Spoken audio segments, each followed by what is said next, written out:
actually going to start with breaking news happening right now. Attacks in Baghdad amid a vice presidential visit in Iraq. Iraqi government source tells CNN the highly fortified international zone came under fire today as Vice President Joe Biden pays a surprise visit to the capital. Our Pentagon correspondent Chris Lawrence is on the phone with the latest. Chris? Yeah, Kara, I can tell you, we were in a briefing with General Ray Odierno when we heard the warning signs come over. The first one said, duck and cover, get away from the windows. It is the standard warning when you do have fire here, indirect fire, such as mortars or rockets. It probably interrupted General Odierno probably 8 times during the short briefing that we had. So every couple minutes, there was just a warning sign saying to maintain, please remain under cover. There's still a danger from indirect fire. But there was no panic inside the actual building.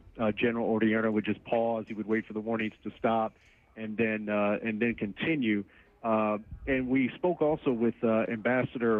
Ambassador Christopher Hill, who mentioned that, at one time there were probably, a dozen such warnings that would go off during the day.